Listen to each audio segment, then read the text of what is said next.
The following program was provided by an independent producer solely responsible for its content. The opinions expressed do not necessarily represent the views of this station, its staff, board of directors, or underwriters.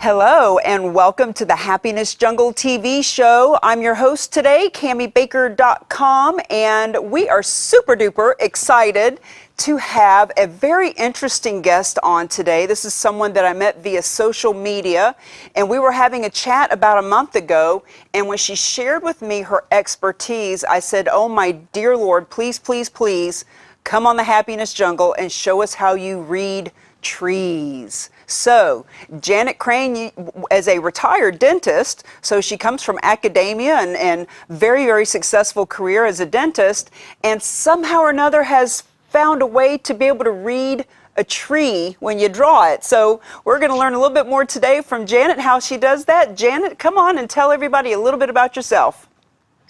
Hi. Well, I have retired from dentistry right now, and what I learned as a TMJ specialist is that there is an emotional component to all healing. And when you address that emotional component, it is amazing how much healing can take place. And I think it all begins in the subconscious mind. And your subconscious mind only communicates with you through pictures, images, metaphors, and that's where this all began. And actually, my life fell apart a few years ago. And in order for me to rebuild it, my husband left me, I lost my job, I had to buy a new house. Everything was going wrong for me in 1 week. I mean, it took more than that, but basically 1 week. And basically what I did is I began to write a shopping list for all the things I needed in life.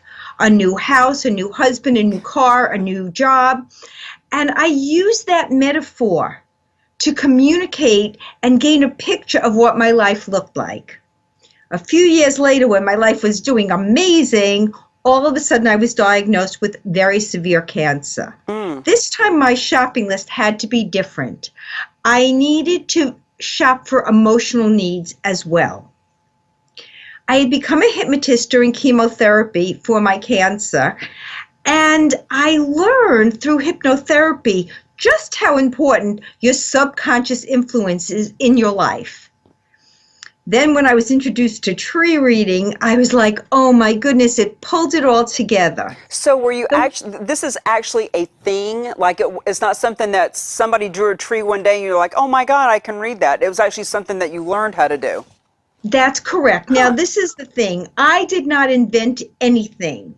The only thing that I did do was I made it into an 8-step program so it is repeatable. So I learned how to read trees from a variety of different people, and many of them said to me, you need to use your intuition. Now, I come from academia.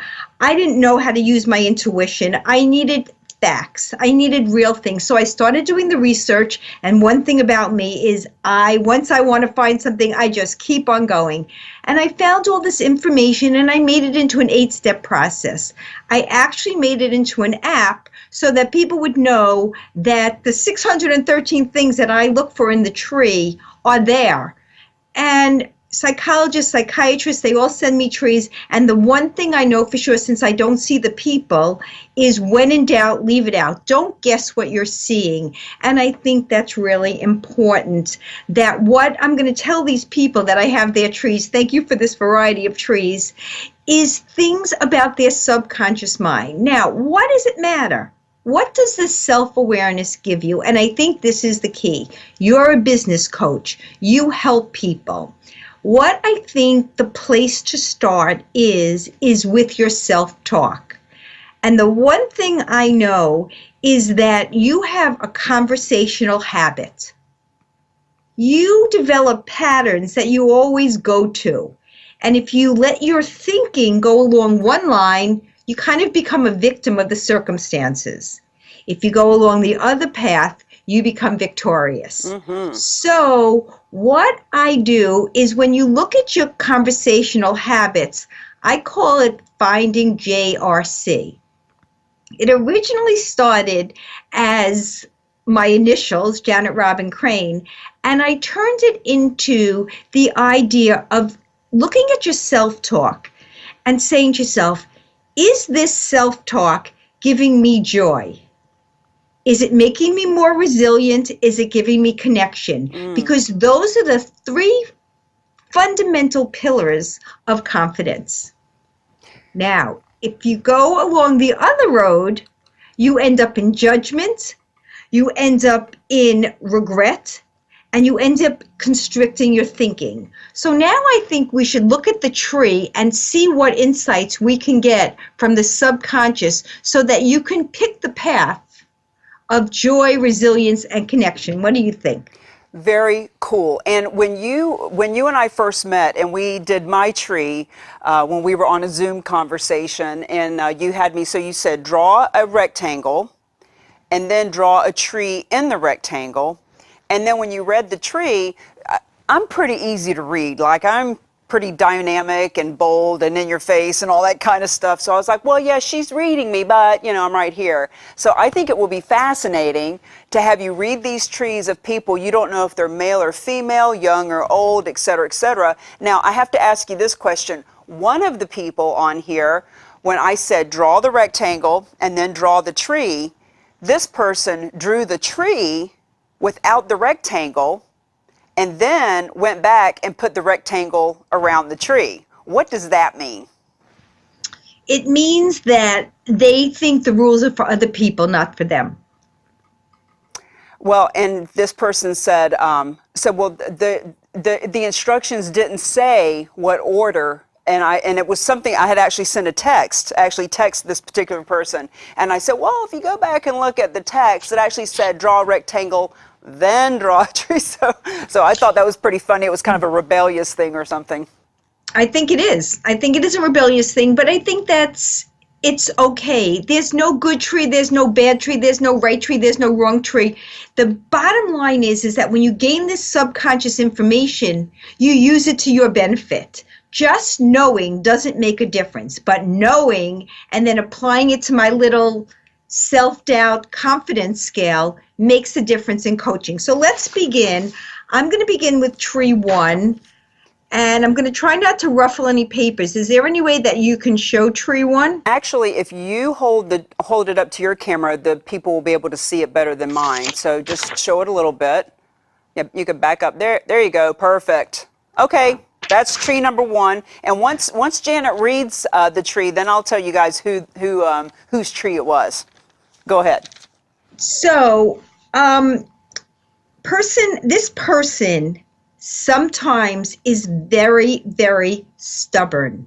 My way or the highway. A very creative thinker and very sensitive. They have a very sensitive nature. And because of that sensitive nature, they become a little bit defensive at times. So in their conversational habits, it's really important that they find joy in being organized, in thinking through things.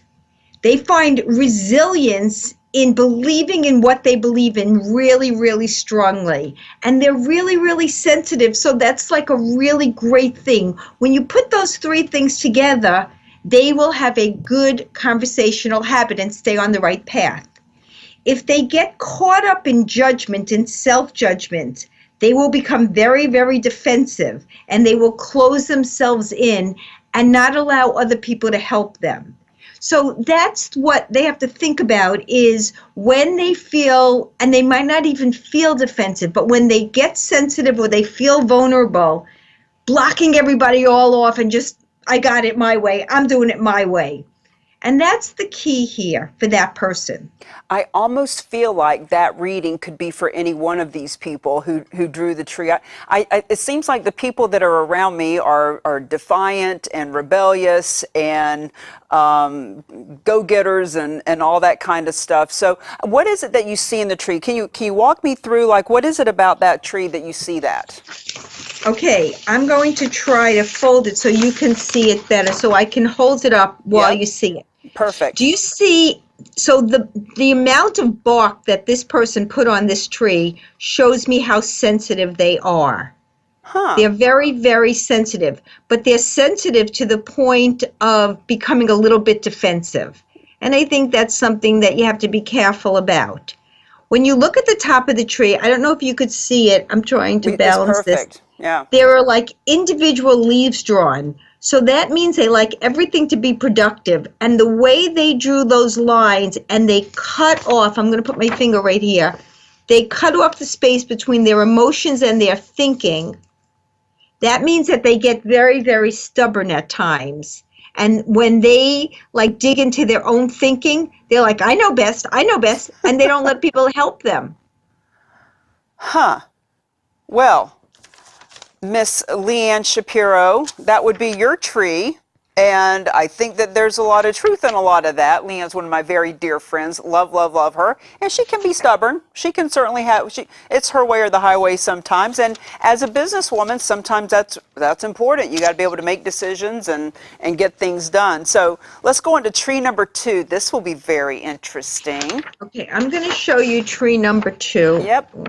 Back up Can you just, yeah, we see it perfect. The way you're doing it is beautiful. Thank you. That's perfect. Okay, so this person is a huge people pleaser, very big people pleaser, but unfortunately they're always worried, and worried is filtering all of their thinking. So it's very important that this person likes to worry. So we don't want to take that away because it's working in some ways for them to just worry, but I think it's important to limit the worry, maybe 10 minutes a day. Say, you know what, that's your worry time. The rest of the time when those worries, thoughts about who you're pleasing, who you're not pleasing come about, say, you know what, my time is between 10 and 10:15. And then worry during that time. Just pick the time. Don't deny yourself the idea to worry. If you want to worry, after I had cancer, and let's say my toe hurt me, I would think, oh my God, I have cancer of the toe. Yeah. And I would just go off, and I would waste my moment right now in worry about cancer of the toe. So I finally had to stop myself. I would physically just hit my hands together, stop, and say, you know what, I'll worry about that between 10 and 10:15 tomorrow. And then during that time, I use that time to worry, and that would work for this person also. This person is also sensitive. I just want to show you the picture. Let's try to do this. I tried to make a lighter copy. Can you see that picture? Perfect. So whenever there's bark over the tree, it shows that the person is very sensitive. This person has a huge imagination. And worry is what motivates them. So I think if we go back to their habitual conversations, it's important for them to stay on the path where they say, I'm creative, I'm a sensitive person, I'm going to limit my worry right now, but I'm going to think of alternative solutions. And I'm going to allow my sensitivity to carry me through. Because she's a big personality, extroverted personality, big personality, making sure that she doesn't ruin who she is, just making sure that she sets some boundaries so that she can choose her giving. Does that make sense? Now, you said she. How do you know if it's a she Oh, or a I he? don't. It could be a he. I just work. It could be a he. It could be a trans, anything. I don't know that information. So is there any way of reading in the tree what's the best career path or anything like that? In some trees, yes, you can help people. But also in this tree, this person is a very big worrier. So if you put her in a position, and she's a people pleaser. So I'm going to give you an example. 28 people used to work for me, and one day I walked into work, and I'm a people pleaser, and one person on my staff said to me, oh, Dr. Crane, my back hurts. I need a new chair. I didn't really think about it, so I said, okay. 2 minutes later, my office manager walked in and said, "How did you agree to a new chair? 12 people want new chairs." Because I didn't really think it through. I just went people pleasing. So in order for this person to have a job where they're trying to please a lot of people and still make their budget, they have to pull back and set better boundaries. So yes, in that way, it can tell you. And if they also work for a boss that's always criticizing them, they wouldn't be their best selves. So yes, in a way, it does help you. But most importantly, it helps the person with their self-talk. And nothing, in my opinion, is as important as your self-talk. So what does the smiley face on the tree and the fact that the tree is outside of the rectangle, does that mean anything? The outside of the rectangle is the people pleaser. There's no boundaries of what this person will do for you. No boundaries. And that happy face is, in some ways, they're very self-reflective. And in other ways, they just have a vivid imagination. Well, this tree is my daughter, Haley, who is 19. She'll be 20 in February. And I think that the people-pleasing part is kind of good for her at the moment, because she's the one that makes sure that if anybody's drinking, that they get home safe. Like she's become the mama of the group and takes care of people. You know what? Yes, but the problem is she needs to always choose to do that. Like, she'll go into automatic yes.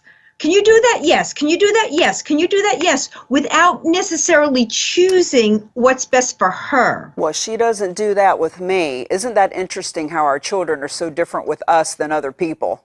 Well, that's true. That's exactly true. So that's interesting. Okay, so tree number 3, I don't have a copy of, but I know you do, and I know whose it is.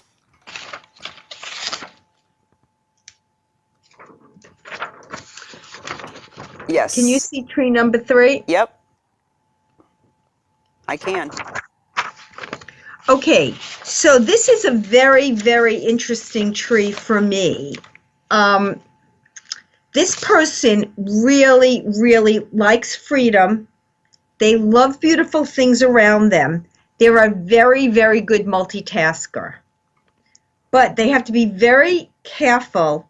People that multitask can keep every part of their life separate. So their home life is different than their work life, that's different than their friend life. They keep different parts of themselves separate. But when you see a vine like this, can you see the vine on the tree? Yes. It can show you how hard they're trying to control their emotions. They're trying to organize themselves and control their emotions so that they can manage to keep so many things separate. This person has had a lot of life-changing events, a lot of, in different aspects of their lives, a lot of emotional things happen to them. So it's good that they do that, but they can't let it restrict their life. Does that make sense to you? Yeah, it does. And you said that there's 8 parts to how, so do you actually teach people how to read trees? Yes, I've been teaching tree reading, but when people come to see me to do tree reading, I do tree reading in different forms. I do it in big groups for HR departments, I do it at parties, and I do it for individuals. I'm also a hypnotist, and I do believe that once I see what's subconscious, I can give you the right suggestion to make some changes in your life. Now, the 8 steps are: 1, you draw the tree in the box. And the reason I use the box is I evaluate the size, the shape, and the location of the tree compared to the box. So 1, you draw the tree in the box. 2, I identify the location. 3, the type of tree. So there's palm trees, pine trees, fantasy trees, all different kinds of trees. The next is the treetop, then the trunk, then the roots, and then the additional items. Those are my 8 steps that I look for in all the trees. And then I'm consistent. When I don't know what it is, I'm clear that I don't know what it is, because so many times I don't see the person. So this tree is the one that was drawn before the box was put around it. I got it. I knew that. This is a friend of mine. It's a man, Rod, and very artistic, plays the guitar, very visual. So when you said he likes beautiful things around him, he's got that visual component. So yeah. And he's got that stubborn my way or the highway in so many areas of his life. You know, it seems to me like a lot of people do. A lot of these statements seem kind of general to a lot of people that I know, but not for everyone. I know that too. Nope, not for everyone. But I think that in a relationship, it would be really very important in the relationship with this person that it would be hard to emotionally reach this person because they keep every part of their life separate. So there would be that disconnect. Makes a lot of sense. So, tree number 4.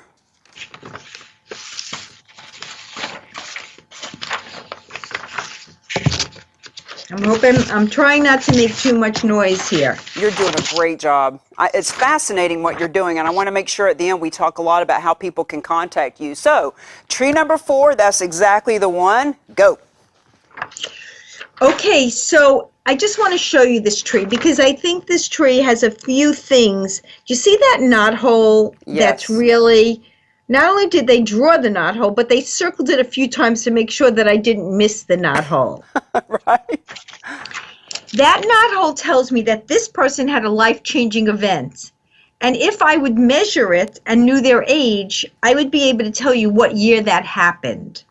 This life-changing event. Now, they did not want me to miss this. But what I want to say to this person is, it could be good, it could be bad, but it had a big impact on this person. And they have definitely dealt with it, but the impact of it remains because the knot hole remains in this tree. They're very precise and ordered. The way they drew all these leaves individually, they're very precise and ordered. And they're very careful the way they're interacting with the outside world. This is the person that is a complete opposite personality to me because they think ahead, they're careful, they think of their words before they say them. They're very planned out. They like to have things in order. So if we go back to my confidence versus self-doubt, when they get into their justification, their excuse mode, they feel regrets or they get constricted, they have to go back to being flexible, friendly, and open. That's their road to confidence. My new workbook, so let's just go back a little bit. My original book, If You Want an Egg Roll, Get Out of the Pizzeria, was written as a metaphor using shopping skills when my life fell apart when I was in my 30s. Now what I'm working on in this workbook is how to buy confidence, how to buy a confident outlook versus a self-doubt outlook. And it all begins in your thought processing. And how to use the same shopping skills when it's an emotional thing that you're looking for. So tell us a little bit more about this tree, and then I'll tell you whose tree this is. And then I want to hear how we can contact you, how people can hire you, where they can get the book, how you can teach them, all that fun stuff. Okay, so let's go back to this many-branch tree. Yep. And as you can see, there's branches going in all directions. But one area of this person's life right here, can you see that part? Yes. Goes outside of the box. Yep. So whenever something goes outside of the box, it means it's a little overextended. So one area, it could be their job, it could be a person, it could be a relationship. One area of their life is a little extended of people pleasing, trying to please someone that's not really going so well because it's outside of the box and there's no leaves on it. The knot hole, I'm going to go back to the knot hole if you could see it. Yep. If this person is right-handed, it had to do with a female in the past. And what we're going to talk about now is the most important thing of self-forgiveness. This person forgives other people, but their self-talk is not nice to them. What they really need to make sure of is that when they're talking to themselves, that they say, I can't be mad at myself for not knowing what I didn't learn yet. Now I learned it, and I'm moving on. Because those habitual patterns of self-talk is what stops you in your track. You end up becoming a victim of your own story rather than victorious in your own story. And you have the choice, and tree reading gives you that ability to know what it is so you could identify it. Because so many times nowadays they talk about self-help, self-care, self-this, but the key is that unless you start with your self-talk and manage these negative, I don't want to say negative, it's just that it's not nurturing you. Right. You have to start nurturing yourself with your self-talk. So this tree was none other than Lindy Eldridge, the Chief Happiness Officer of the Happiness Jungle TV show, and we saved the best for last. And we've got about 2 minutes, Janet, and this is all for you, my friend. Let's talk about how people can contact you. What can we do to learn how to read trees? What can we do to have you come read them for us? Okay, so my new workbook is about to come out, and the best way to contact me is on Facebook. Go to my page, Janet Crane, and like me and become part of my community. Every day at 8:35, I have a cup of coffee and I talk Monday through Friday. You could also find me on YouTube. And I try to have my coffee and be inspirational because I feel like if I'm going to live the Finding JRC and make connection, I want to make connection every morning. And I basically do that. I also think that I try to talk about resiliency and joy because if you watch the news, sometimes it's very scary. And I want to try to every single day when I smell, that's like my favorite time of day when I taste my coffee. So I tried to share it with other people. So I go online and I do coffee time with Janet and I just talk about things that start your day off right. Coffee time with Janet. We've got about 40 seconds left. So if you like me on Facebook, and then my new book is Buying Confidence on a Self-Doubt Budget. I'll let you know when it's out. And the other thing is that what I really want to get across is that you have choice. You can choose your self-talk every day, every minute, and you have to stay on it. That is so true. Thank you for those words of wisdom because, you know, we create who we are by the words that we say and the energy that we put out. So, Janet Crane, very interesting lady. And I really highly suggest that you contact her on Facebook. We've just had a pleasure having you on, Janet. You've made this show one of the most interesting ones yet. And, you know, it's the Happiness Jungle. Go out and be happy. Bye.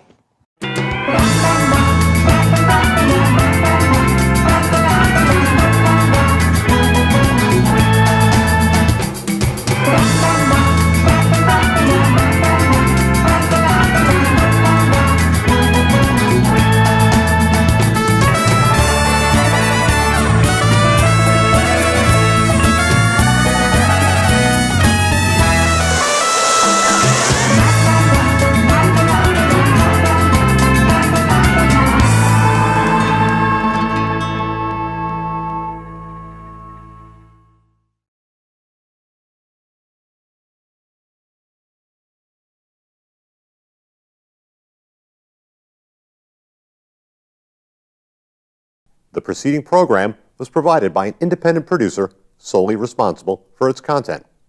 The opinions expressed do not necessarily represent the views of this station, its staff, board of directors, or underwriters.